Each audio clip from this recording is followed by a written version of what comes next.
What's up, Andrew? Thanks for joining me today. Yeah, man. Good to be here, buddy.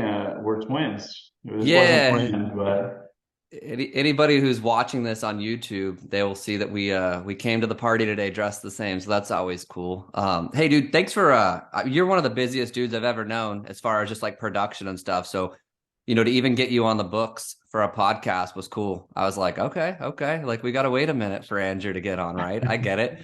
Um, so I just appreciate you. I see you at masterminds that we go to. We see each other actually quite a bit now. And I've heard a little bit of your story and just like where you're at now and the businesses that you run. And I think it just from afar, man, it just looks like it looks like such a complex thing you have, but yet I see you, traveling and with your family, coming to masterminds. And it's always interesting to me, like some of the people that have the biggest businesses that I see are sometimes the ones having sometimes the best personal lives. And then sometimes I see these agents that are doing like 12 deals a year and they just can never get anywhere or take a vacation. So kind of what wanted to bring you on is just to kind of go through that journey and how you got there. So could you explain like what got you into real estate? Like why did you get into real estate? When was this? And kind of give me just a recap of your career so far. sure, man. So I like a lot of people, or unlike a lot of people, that got into real estate. It was a family business for me, and I was sort of always convinced or pushed to not do real estate. So my dad got his real estate license before I was born, sort of fell into the industry and got laid off. I think my mom was pregnant with my sister, who was older than me. So he got laid off from a job and was like, "Oh, I'll give real estate a try. I haven't been successful at anything else." And so he did that, grinded for a long time until he started being successful, and then created a team before teams were normal, and just sold a lot of real estate, and was very successful doing that. But he didn't graduate college. He was never a great student. I always was a good student. And so he always told me that I should do something else. He talked to me a lot about money and investing and business in general, but never really real estate. So I remember when I got my real estate license, he set me up with a lender that would tell me the difference between a conventional loan and FHA loan. He had ownership in a title company, and he set up like what a title policy was. Like I didn't know all that. And my dad and mom had been in real estate for like 30 plus years. And so I started my career in investment banking on Wall Street, did that for about 6 years, and then wanted to get back to Houston. So decided, hey, my dad's business keeps growing. So why not get my license, join up with my sister who was working for him.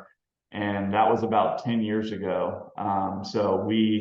I got my license in 2013, and then we bought the business from him shortly thereafter when he was ready to retire. And me and my sister have been growing it ever since.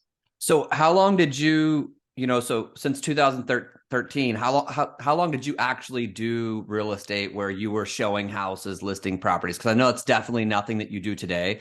What does that look like, when you first started? Yeah, so basically, I started as a buyer's agent on the team. I remember my first commission check was showing a $2,000 lease on a Saturday to an ex-NFL player and so that was my first commission check. Drove 45 minutes to, after splits and everything, probably made 500 bucks. So I grinded hard as an agent for a while, and it's sort of how my dad was. So when we bought the business from him, he was still in production, but selling 400, 500 units a year, but heavy in production. And so never, he was still only going on listings, and he had a lot of leverage from the transaction, but still grinding as a realtor, 30 plus years later. That wasn't my goal. I wanted very quickly, I like the money, I like the grind. And so I didn't mind running hard, but 5 years in, going on 5 to 8 listings a week, and telling people that their $400,000 house was really worth 350 was, after you do 150 of those a year, which is sort of what I was doing, it got really old, and I was more attracted to the business side of stuff. So about the time we made the move to EXP, which is 4.5 years ago, we got a listing specialist and a listing manager, and that was the start of us getting out of production. We didn't know it would work. We didn't, we, you don't know, you don't know. You be in the face. It was an easy transition from one Franklin to another to get his whole past clients because son and daughter. But we didn't know if like, hey, if we're not the ones going to the appointment, can we still convert at a high level and still, not lose out on the customer service aspect? And so we tried that and it was great. Our listing specialist converted listings at the same level we did, if not better, because he was very specialized and compensated for that. And so that's been about 5 years where I say we're out of production, but like I went on a listing appointment this week because it was a deal I felt like I couldn't pass off. So we'll do a random deal here and there when the relationship calls for it. But for the most part, been 98% out of production for 5 years. So explain how you hired this listing specialist. That's super intriguing to me right now, where I guess I should say I'm at in my career. So how did you find this person, and how did you structure this with them? So what I do in business is it's always a math question for me. What I quickly did was figure out what that person was going to cost me, and then figure out, most of my agents at the time were on a 50-50 split. Was it going to be more expensive or less expensive than me just giving the lead to a 50-50 agent? After I did the math and what I thought they could handle, it was exponentially cheaper. Like the number, if you include what the listing specialist and listing manager cost, it was probably like 12% of the commissions I thought they could handle. So instead of me, I'm handing it off, right? Like I'm not touching the deal. It's getting to closing. I might have one initial conversation to set the stage, but after that, 98% of the time I wouldn't touch the deal. So it's costing me 12% versus 50%. So it obviously, if we could convert and keep those clients happy, it worked on that front. So then after that, I was like, okay, do other teams do this, and does it work? Are they still producing? Because we used to tell people like, oh, we're one of the big teams that still is very hands-on, and that's important to us. So we sold against those teams that were a conveyor belt kind of model. And we ended up finding a guy that used to be on the team that did that for another team that was at our level. And he killed it with them. So we recruited him over, and day one, like we had a guy that had been doing it for a similar team like ours and doing it at a high level for 3 years. And so we basically just ripped off and duplicated, which is we're very good at. Like we're not very smart, but we can see who is smart, and then we copy what they do. And so I knew the financials worked, and I knew the conversion would work because this guy had been converting for the same kind of team as us. And then we're very big at tracking, right? Like we do something, we know 6 months to a year if it was a good decision or a bad decision, and then we tweak it or just add fuel to the fire if it works. So do you pay this person a salary plus commission, or? So we've morphed over time. So this guy was a killer, and so we paid him all base and very little bonus because we knew he was going to convert, and we wanted to make it attractive to him, and we knew he was the kind of person that it didn't matter how we paid him, he was going to be a killer. When he left us to go and start his own pool company, we ran through some people that were less base, and we ran through people that weren't converting at as high as he was, and we weren't happy with. So over the last year, we started to bring our agents as a listing specialist with no base. We would cover their cost to go to the appointment based on distance and mileage and all that. But then they would get paid a commission, a lot less of a commission for closing, but they would only have to get it to active. So that's our current model. So one of my current agents who's doing sellers and buyers on their own, they get, I can't remember what the number is, 50 to 150 bucks, depending on location, no matter what. And then they get $1,000 if it closes, but they just have to sign the client up. They have to set the stage that from active to closing, it's going to go to a listing manager. There's going to be a handoff. And so they have, for them, if there's not a ton of follow up, a lot of the leads are very, deep in the funnel. They might spend a couple hours to make $1,000 if they. So that's the current model we're on, is current agent $1,000, no base salary. Man, that's another level. I feel like it's a level that I can see it, because like I do that over the last 2 years. I've been doing that with my buyers, right? So like I just made a transition 2 years ago where it was like, this is how it's got to go down. And so the conversation just started getting more lasered in. It was like, this is the consultation I have, and it works beautifully, right? But I Yeah. hear people when I explain that model to them, they're just like, there's no way. Like, there's no way that could work. And I'm like, no, it can work really, really well, and you'll get your life back, and your life can actually blow up to where you want it to, and it's freedom. So like as I hear you explain this, I feel like I'm in It's that all other about. side. Yeah, I'm in that other side now where I'm like, I can that sounds good, but man, that's a conversation that's got to be had, right? So can we dive into like kind of the conveyor belt? Because I would like to stay on this Yeah. topic a little bit. So Yeah. if somebody calls you like there's still people that call you personally or text you that want to All list the their house, time. right? And you just All the time. you do the initial consultation with those people or set the stage, you say? I talk anywhere from 3 minutes to 20 minutes on the phone to set that stage. If it just depends on the person, really. Right. I was trying to think why I spend three. Usually it's my time. Like if I'm super busy, I try to keep it shorter. But the whole point of that is to say I'm involved. I'm here, but you're going to have a listing team. You're going to have a listing specialist that's going to do the normal consultation, and we do this. Tell them why we do it. We do it because I'm busy. You can't always find me, and you're going to have better customer service when you can call any of us. And what ends up happening is you tell them you're there, but if that listing specialist, you set the stage from the first appointment, and a lot of times these people are used to you doing it a different way, and it works just fine with those people too. And if you set it from day one and explain why it's better and why it's going to be good for them, if that listing specialist is good, it doesn't matter. They won't call you back, right? Because they got all their questions answered. They know the process. And now they know that that person is who they just built that relationship with. So it's really all about setting the stage from day one of not only how you do things, but why you do things. And then I would say 95% of the time, that initial call is the only time I talk to the client if they call me directly. Now, what we're doing is if it comes over the transom, like if they just call the Franklin team's number, it goes to an ISA that sets the appointment, and then it's just a team deal. I don't ever touch it at all.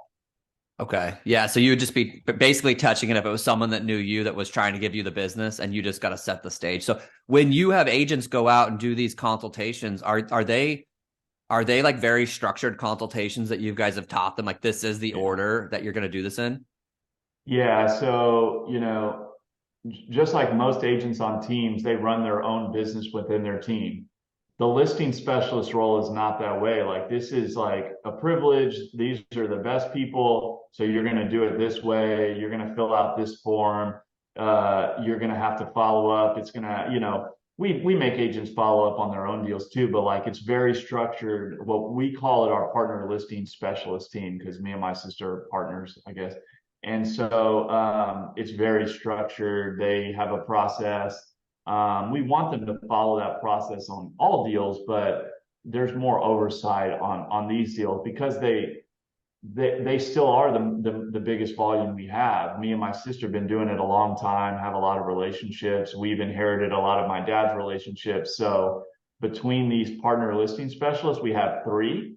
And it's anywhere from five to 10 appointments a week. And so this is just coming from being your dad and you guys just being in the business for a long time. Is that marketing that you're doing to get these listings, or is this just a lot of relationships and referrals? So big piece of our business is builder referrals. Okay. 60% of our business, those are a listing machine, at least a listing lead gen machine. Because what happens is the client has a home to sell and they're buying from a builder partner. So the builder refers us to sell their house, and then we represent them on the buy side. We if we don't sell the house, we have a buyout program where we'll buy the house from them. So we give value to the builder for them to refer us. So it's a lot of those. It's a lot of past clients from, 5 to 30 years, right? There was one this week that came up, like worked with my dad, 15 years ago kind of deal. So we still get those. And then the last year and a half as builder stuff sort of got slower because they didn't really need realtors for a minute.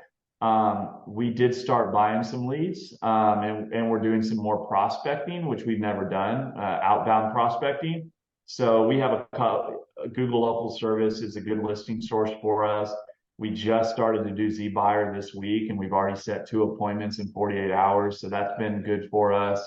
We'll see how that goes. And then everything else is organic, right? Like social media organic, Google organic, stuff we don't pay for, but just because we have a lot of reviews, a lot of transactions, a lot of history, we get a lot of listing leads that way.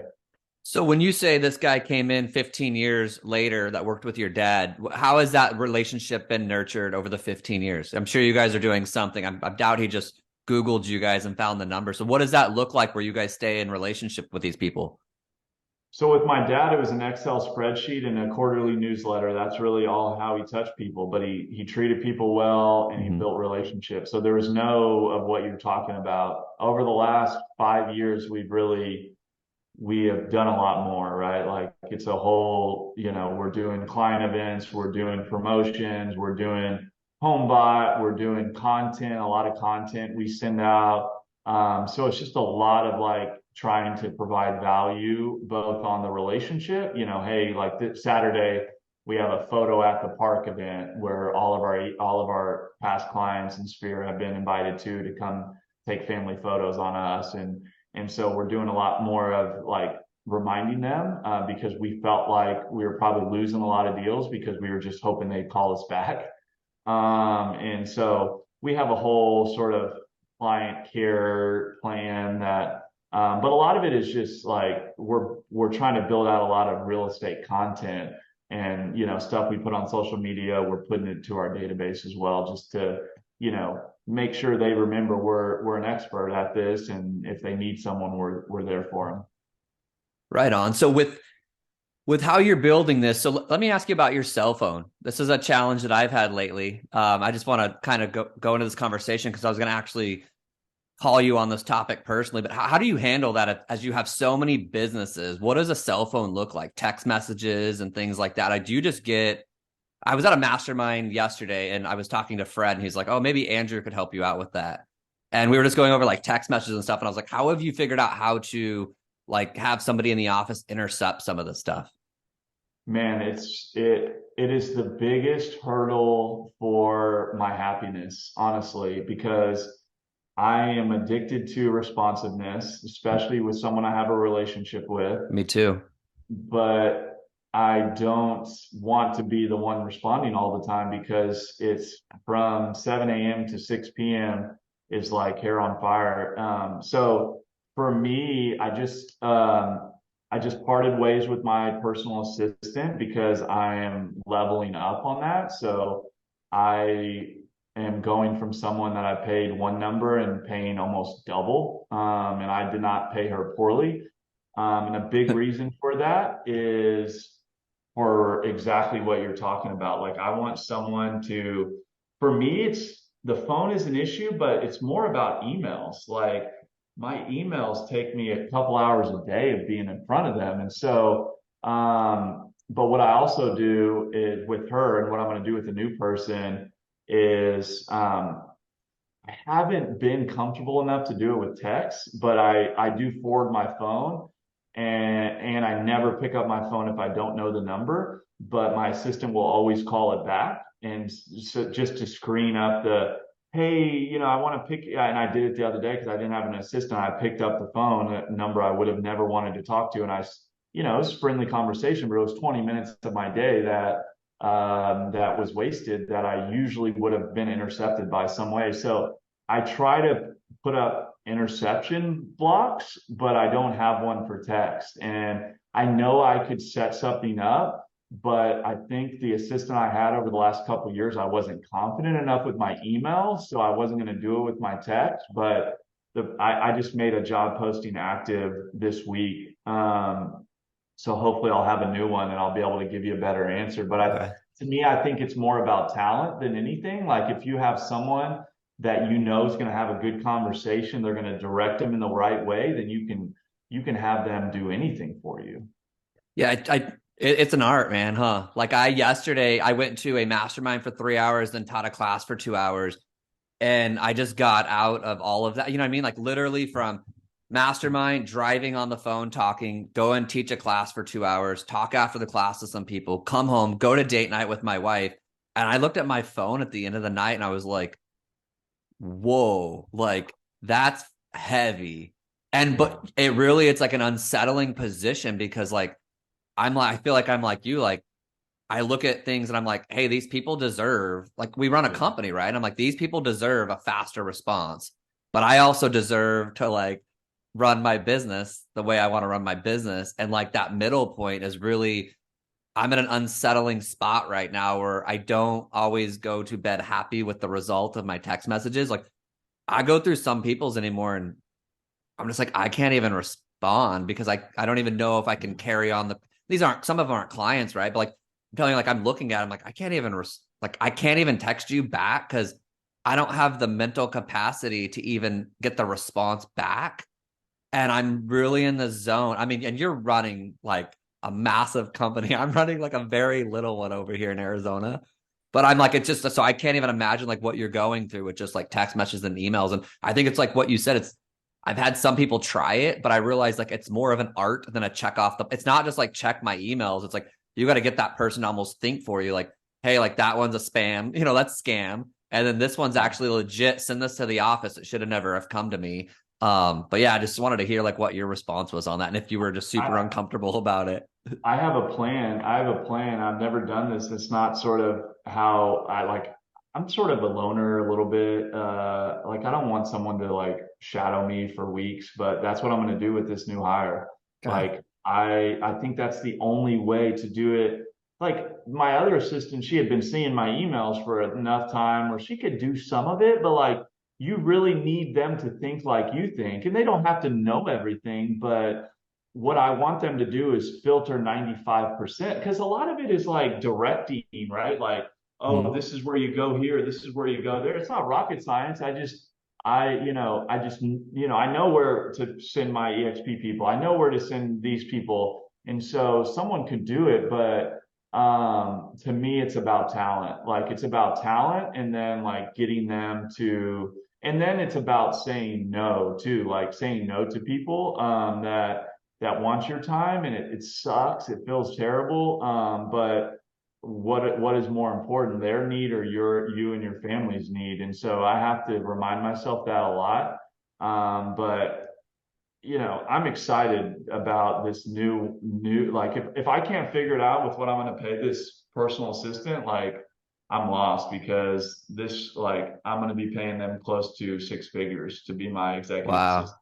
That's cool, So man. Yeah, yeah. it's a tough one. I was at dinner last night with my wife and we were actually talking about it and being gone the whole day really from the office and seeing, a decent amount go down. I told my wife, I was like, I've kind of been the captain of the ship. Like I don't do everything, but like I feel like I'm the one that instantly has to answer like, hey, this goes here, this goes here, this goes here. And so when I left yesterday, she was the captain of the ship. So she was realizing like, whoa, that's a lot of things you captain of the ship. And I was like, it is like, that's a lot. So it's interesting to hear. I'm interested in hearing your journey on that, man. Hopefully I can learn something from it and hopefully I can follow up with you in 6 months and see how that's working because I look at anything anymore and I'm like, hey, if we got to pay people to get like, that's really like running a business is, hey, I'm going to pay people to take care of this. Like this company needs this done. And I've decided that I can't do it or don't want to do it anymore. So someone's got to do it for money. And I'm interested in seeing that journey. You mentioned tracking a few times. What does that look like in your world? Because I'm sure. And how many units did you guys do last year so we can talk like as far as like people can know So what's going on in your life? yeah, so we're what what we say publicly is about 1,600 units of houses, but A year? That a last year? year. Yeah, I remember, I'm gonna stop real quick. We were in we were out of I don't know where we were, Dallas, Florida, I don't know, but we saw you at an event. And we were all talking. It's kind of one of the first times I had met you. We were all casually talking in the lobby, and I remember I was standing next to you, and someone was like, "Oh, like something." You were just so casual about it. And they're like, "Oh, how many houses did you sell last year?" And you're like, "Oh, like 1,700." And you said it, and they looked at you and they're like, "Wait, how many?" You're like, 1,700. And they like were flabbergasted with your response and how casually you said it. And I was just sitting next to you and I was like, dude, one of the biggest flexes ever, just to see this guy right here that's just acting as calm as can be while everyone's probably out there bragging about what they're doing. I sold 80 homes last year. And you're just like, 1,700. That was cool, man. So, 0 to 100 or 0 to 200 is a lot harder than 200 to 1,000, in my opinion. And okay. so my dad, I'm very humble about it because I know what I got handed to me. Okay, cool. And not only the numbers, but the reputation. Like my dad has been a guy in the industry that does the right thing. And so like one, I know it's a crazy number, but I also know that I got it handed to me. And we've done a lot to grow it and we've created a name for ourselves, but like that's the hard part. I tell people all the time, like get to 0 to 50, like that's legit. Like from 0 to 50, like I went from 400 to 1,700, and that's a lot easier than going from 0 to 50. And the rest is just systems and in business and doing leverage, right? Like getting Yeah. more leverage in your life so you can you can do 8 hours in the day and I can do 20 because I have leverage, right? And I'm just speaking generally speaking. But yeah, tracking. I'm a numbers junkie, man. Like every business, I know where the financials are going to be way before my bookkeeper sends them to me on 10 days of the following month, right? Because I know all the leading indicators. And so I get weekly reports, multiple in all my businesses. So I know what kind of week we had. I know if we're going to be profitable that month, how profitable, how our revenues tracking, how our expenses tracking. So I want to know where the numbers are going to be before I get there, because once I get like I get the numbers February 10th for January numbers, they're done. There's nothing I can do about it.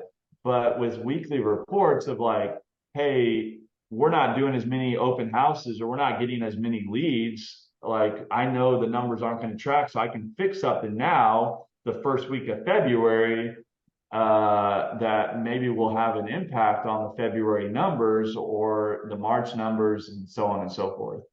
So somebody puts those numbers in front of you and you do the decision making. Yeah, I mean, and sometimes it's just there's no decision making to be made. It's just like it just gets you in the frame of mind to know like how the business is doing and do we have to make a bigger shift? Like, oh, we just started this one lead source and it's not going very well. So it helps you lose less money quicker because you have the data before like, oh, like when people look at their numbers in a year, it's like, oh, that lead source didn't work out. And they look at it one like, no, I want to know. And I'm just using that as an example. Like it's everything. It's from agent productivity to everything. I want to know where the business is going before it goes there. Is this tracked on spreadsheets or is this some type of other system or is it a smorgasbord of things? So we use on the Franklin team, we use Smart Sheets, which is an Excel on steroids that you can do a lot of reports. And we built out a report that gets emailed automatically every Friday. Then I have a lot of other automated, like I know once a week I get an automated report that sends in a PDF of all of our lead sources, what leads we had that week.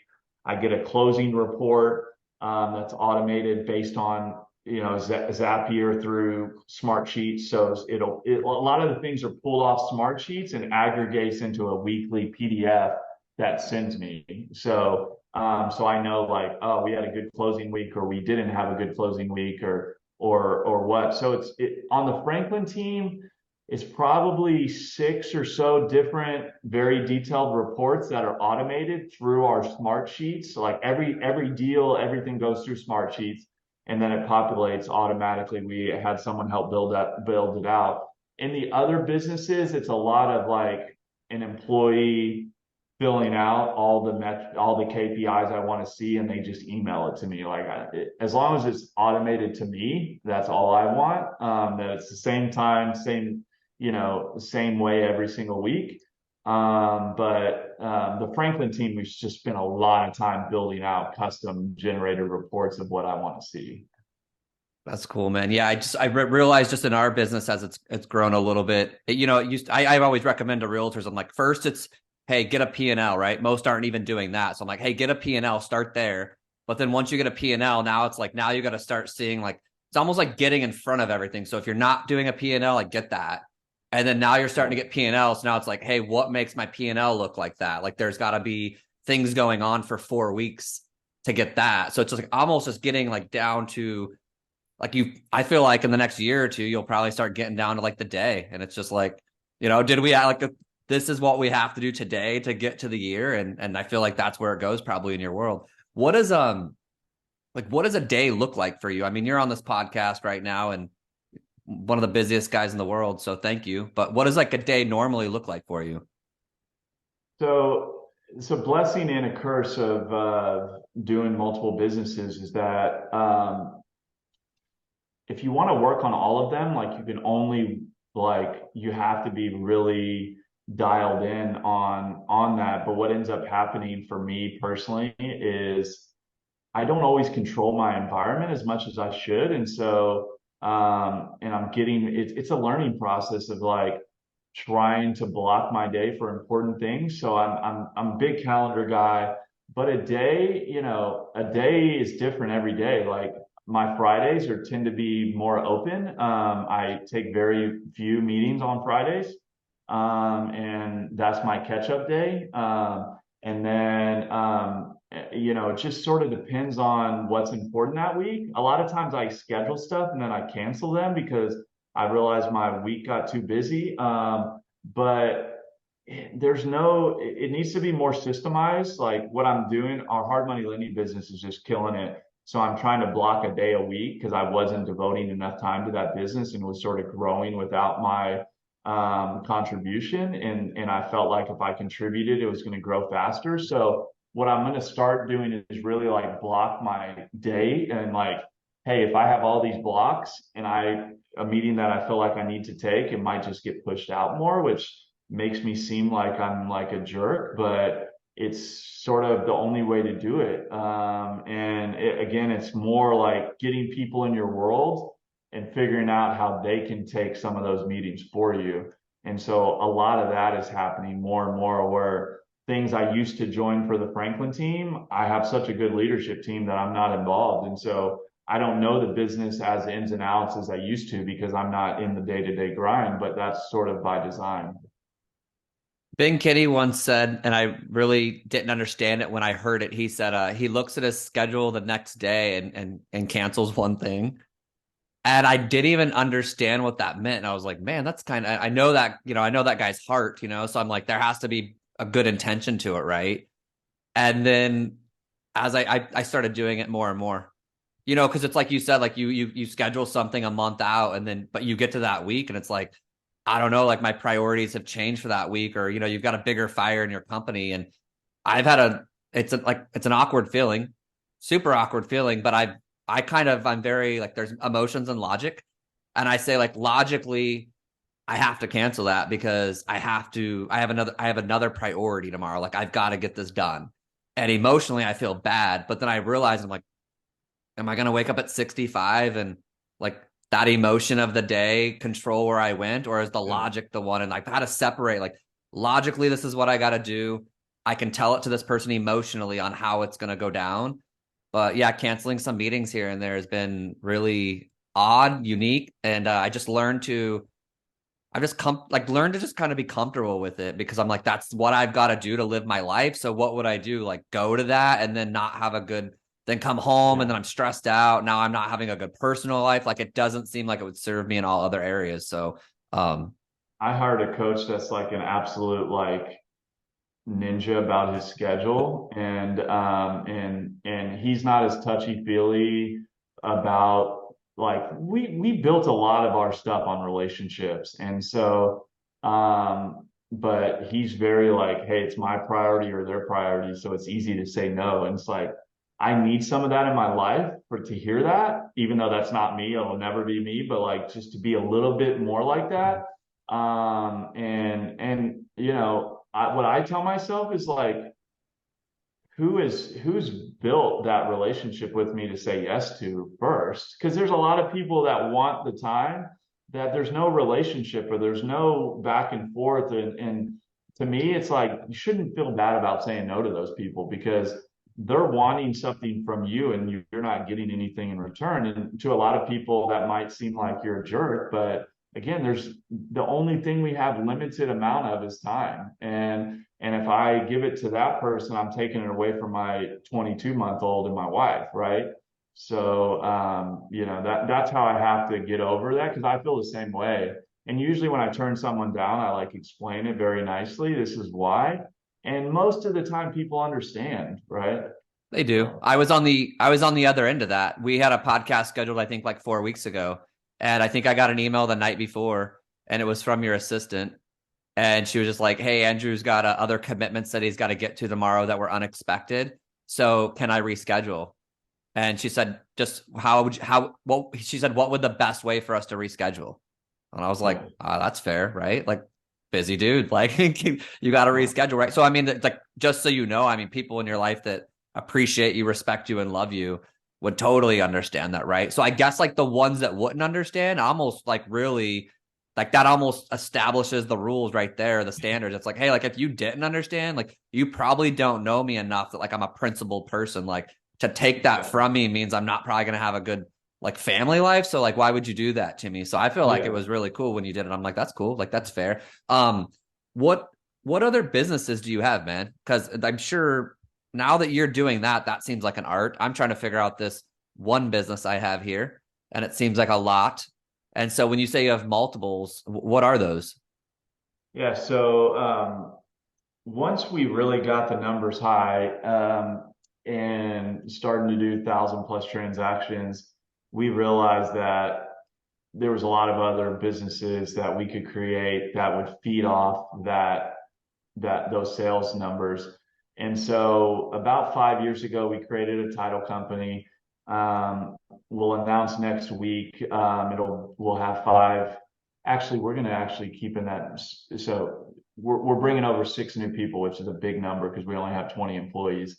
But they're going to come to an existing office. So we'll have 4 title locations. So that company started 5 years ago. So we have 4 different locations in Houston, 4 different offices. Me and my dad created a private lending, hard money lending business. Been over 2 years. Currently have like 45 loans on the street, and starting to scale it a lot. So we got about 12 million or so outstanding, trying to get it to 20 plus. And then created an acquisitions business, where we're buying off market properties, wholesaling some, flipping some, keeping some. We're gonna do a little bit of new construction on that and that business here end of this year. And then because we were holding a lot of stuff, we created a property management business because we needed one for ourselves. So why not go and get outside clients? And then I consider my rev share a business. We have a lot of partners there, and so those are the businesses we have. Our EXP recruiting business. So Man, that's a lot. That's a lot. I've got two of those going on in my life and trying to figure out how to live it. So, would you just say that that's just, I mean, hire the next person and that's really how those all just find the talented person in that arena and just run? it's all about the people, right? Like, so all of those businesses, I spend less time cumulatively in all those businesses than I do in the Franklin team. And I'm trying to shift that a little bit. Like we actually just made a switch this week where we're giving more responsibility to our very, very, very talented president, where like we're going to attend less of the meetings and basically like give her the authority to make more decisions. But the other businesses, because I started them from scratch and I was busy, I knew I had to bring in a partner that could do that. And so like my acquisitions business, maybe spend 2 hours a week. Title companies, maybe, I've been working it the last couple of weeks because we got that big announcement we're working on. But usually that's 2 to 3 hours a week. My hard money lending business, I'm trying to make it 8 a week because it's the best business I have as far as the possibility. But I spend like 2 hours a week in that. So like these other businesses, because I have really good partners that are high D drivers that have upside to helping it grow. Like, although I have a big ownership in all those companies, I'm not the one spending the 40, 50, 60 hours a week in them. Authority to make decisions, you said. That's probably what you said that I'll take away the most because I'm like, that's really it. I feel like in the day, I'm the one who has to make all the decisions, and I'm like, getting wore out, guys. Like this is a lot of decisions. I'm trying to do a day here. Like I got to make all the decisions. So it's really interesting that you said that, like authority to make decisions. So you've got to find people who, like, you're actually trusting them that you are making the decision, and if it's wrong, like I guess you got to live with that, and I guess you got to be fair that they could make wrong decisions like you could, right? So I guess you Yeah, really got to. You got we to. make I'm. plenty of wrong decisions. That's where I'm. Oh man, I'm glad we had this conversation because I have some people in my life that I give that authority to, and then when they make the wrong decision, I'm kind of bummed, and I don't say it nicely on how they did it, but then I'm like, man, that's not fair. Because if I thought of maybe the thousands of decisions that I've made, how many of them are actually wrong? So I guess you're just trying to find something where I would say like, hey, like I naturally place good bets, and they work, right? So I'm like, I make a lot more good bets, and the ones that win big, and the ones that don't are fine. And it's all at the end of the year. It's just a profit and a loss. It worked out, right? So I guess I got to start looking at their decisions like more of a profit and loss and saying like, hey, we profited this much off your decisions. We lost this much. And like, did we run a business correctly? Because it's not perfect. And it's a control thing for people like me and you, not that we're controlling, but that we're drivers. And so we have strong opinions of where our business should be. And so it's, to me, the people I have, it's not a trust thing. Whether or not we make, if you lined up 100 of our decisions and we face the same thing, like the thing is, if you have the right person, 90 of them will be about the same. Five of them would be different and the other five wouldn't have mattered that they were different. So it's like, is is the person making decisions that are aligned with you? And the person I'm talking about, she's worked for us for 5+ years and she's was in one role, then we created a VP of ops for her, then we created a president role. And she honestly knows more about the business than I do, even though I'm in it, for 10 years, 60 hours a week. And so it's like, why am I involved? Like, we come to the same conclusion on all this stuff anyway. And we're just all like, me, my sister, and her are just wasting our time because we're all coming. She knows how to run the business just as well as we do. So there's a trust thing. I think when it's a new business, like, and you trust someone from day one, it's a little bit harder because it takes a while to get on the same page. But if you know your numbers and you run it like a P&L, if they make a bad decision, you can fix it, right? Yeah. Like as long as you know the numbers, it's not the end of the world, right? They're not going to go and like spend your whole net worth with the decision. Right. Yeah. I kind of look at it anymore as I'm like, hey, as long as the clients are happy, if we made back in bad decisions, like that's just money, right? Like I look at it like there's relationships that we have and there's money that we make. And I'm like, if a bad decision was made and it was money, I can live with that, right? Like, let's correct it. But I'm like, no mistakes can be made on these relationships. So as long as like people's houses are selling and they're happy, whether we made a profit or not is the game I'm playing behind the scenes, and I can play it better and I can hire better people and maybe I can figure out how to make more profit. But as long as like that customer walked away and said like my house sold and I love, the Bowers team, I'm like, I'm good. Whether a check came in for 16 G's and we actually made $1 off of that, that's not their Yeah. problem. That's ours. So we've got to learn that art and we've got to learn it better. And I go to masterminds to learn it better. But that's kind of how my simple brain settles it like that. Like, hey, like, is the customer happy? And they're like, yeah, they gave us a raving review. And I'm like, let's end the day with that, because that was ultimately the goal. Whether a dollar is made as an art, we're learning, we're playing a sport here. You can't fix the relationship or the reputation once it's ruined. You can easily fix a P&L, right? Like Yeah. I could fix the P&L tomorrow. I can destroy it tomorrow. I can go and spend a bunch of money I don't need to spend. But if the customer's happy and the leads are still coming in, the P&L can always be tweaked and fixed, and you can always try new sources and new expenses. And if the employee's not working out, that's costing you money, you got to make the tough decision and let them go. That all is fixing the P&L. But you're right, man. If you keep the customer happy and your reputation, the business is going to be fine. Some years you might run a 30% margin, other years 40. You're like, that's all up to you as a business operator. But as a relationship guy or girl, you keep that at the forefront. Everything's always going to work out eventually. Yeah. Hey man, as we end this, I just want to what's the most exciting thing going down for you right now? What are you most excited about over the next like 6 months? I'm excited about so the title company thing I mentioned. We got three closers coming with three assistants. That business does about 6 million of revenue, and these people account for about 1.5 million. And so it'd be a pretty cool announcement to get them. It's hard to find talent in title, so I've been working on that real hard. I made a post that I was at an office building at like 8 p.m. on an hour from my house. Like that's like, so I'm excited about that.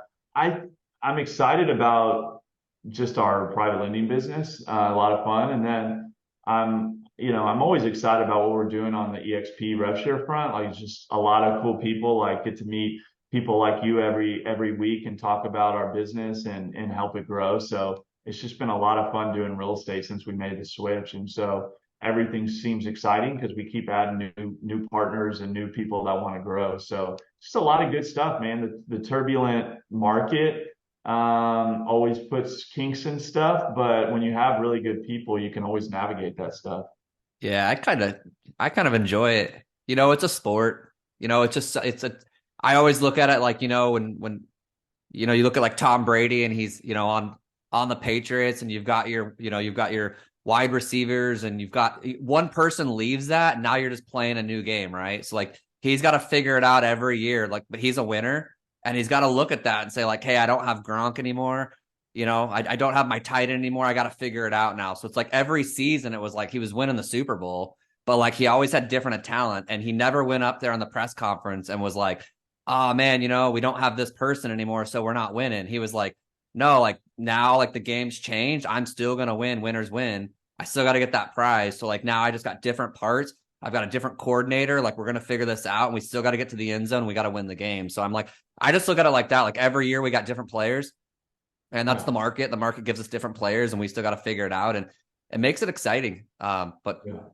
Andrew, man, I appreciate your time. How can people reach out to you if they want to? I doubt you actually even want that to happen. So No, as man, I say that to everybody, I'm like, no, I mean, our conversation we just had, I was like, but I'm just kidding. No, I know you still you'll get it. yeah. It'll get filtered.